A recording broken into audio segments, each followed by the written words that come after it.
Hi, everybody, and welcome to Angel's Haven. I've been asked a number of times how much money I spent to go tiny. So today I'm going to answer that question.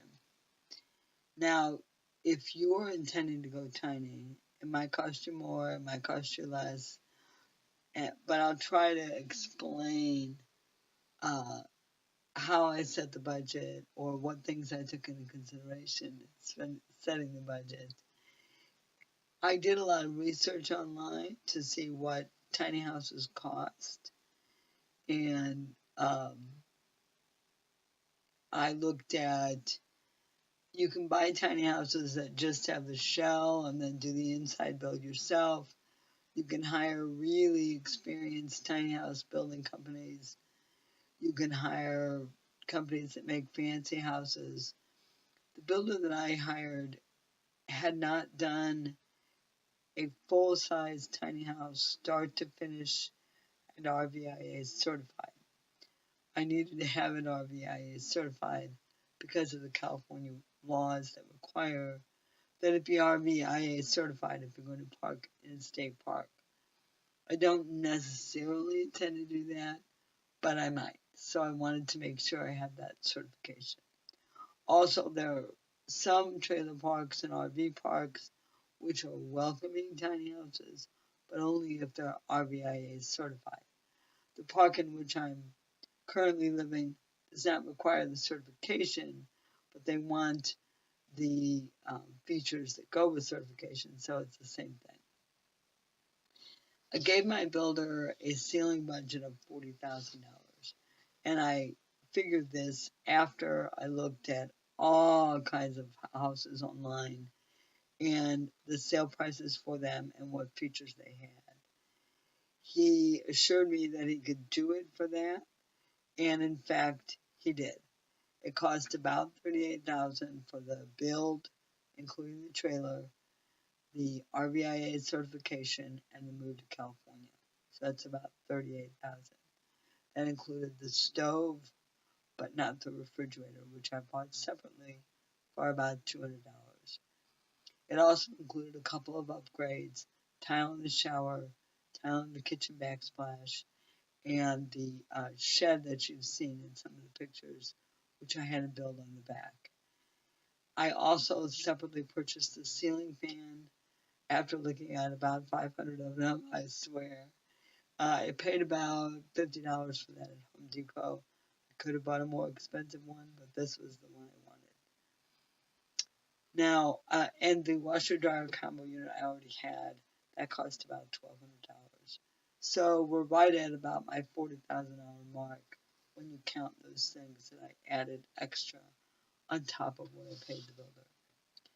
I did have some labor costs after I came out here. I paid the carpenter who lives here in the park to make the railing on my loft, and both of them, and to put up the ceiling fan and the outside light. Spent maybe about $800 in labor for those two things and the deck build. I spent about $800 on materials for the deck build and then hardware for the lofts railings. So we're at about maybe $1,300 or $1,400 that I've spent since I've been out here. So let's say 42,000. So and that got me that porch. That includes the cost of the porch. I knew that would be extra. To live here in the park, this is a fairly expensive place for RV or tiny house living. The lot cost per month is $600. That includes water, and it includes sewer and trash and recycling, and also includes use of anything at the park.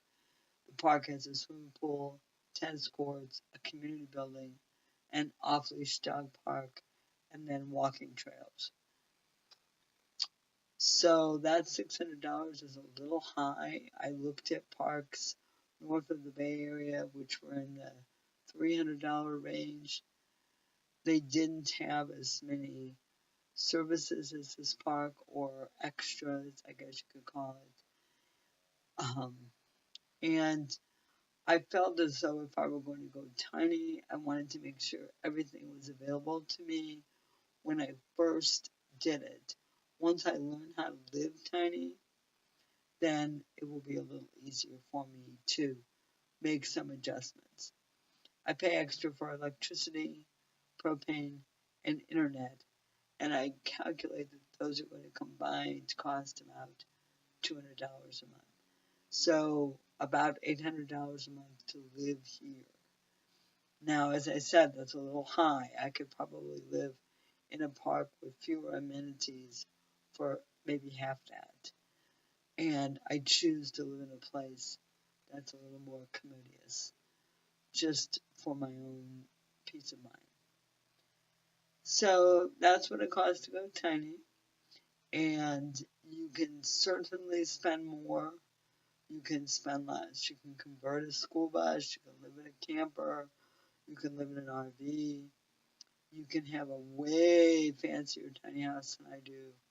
There are companies that build tiny houses with granite countertops in the kitchen. I didn't want that kind of luxury. I've never been big on luxury. I don't know why. Maybe if I were, I'd have succeeded a little more. As you can see, I'm wearing my Rotary name tag today. I did go to a Rotary meeting today.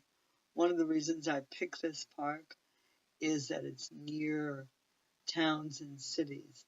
I'm located about 60 miles east of Oakland, about 60 miles southwest of Sacramento, 25 miles from Lodi, and nearby towns include Antioch, a little further away, Stockton, and then about 10 miles away, a town called Rio Vista. This morning I visited the Rotary Club of Rio Vista. I am a proud charter member of the Waldo Brookside Rotary Club. That's a wonderful Rotary Club, by the way, if you're looking for a club to join that does a lot of service and a lot of good for the Kansas City community. And I encourage you to consider it. They meet on Wednesdays at the Waldo Pizza Tap Room. I like this park because it's near enough to cities that I can find a job and maybe a new Rotary Club if I can bear to change my membership. So it's worth paying a little more to be in a park that's near a city. The park I originally wanted to be north of the bay is in Windsor, and during the recent fires it burned to the ground. My build was about a month delayed, and I was unable to get a spot out there. They were holding a spot for me for March, and I'm probably not going to move. I'm certainly not going to move this year. If I go off grid, I will move. That's the point. That's why I have a composting toilet. If I go off grid, I want to convert to solar, which means I would have to get a battery and a solar kit. And I'd also have a holding tank for fresh water and a holding tank for gray water. Again, I don't need a black water holding tank because I have a composting toilet.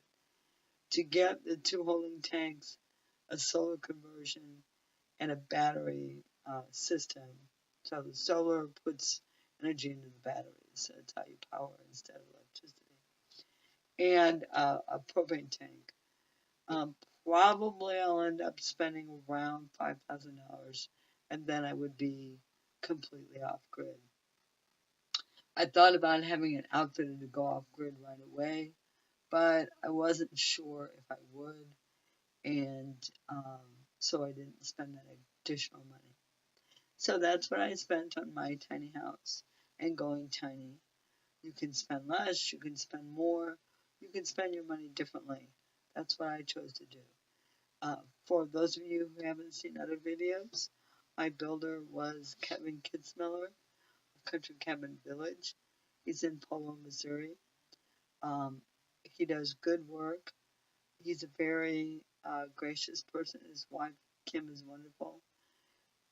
There have been some issues with the build, But if I were there, I'm sure Kevin would be fixing them. A lot of them are issues you'd have with any new build.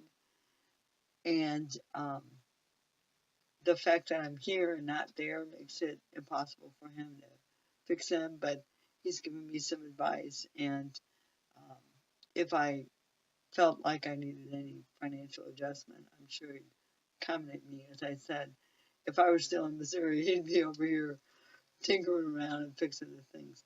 Good man, and I recommend him. He does cabins and smaller tiny houses as well. And I really like his vibe.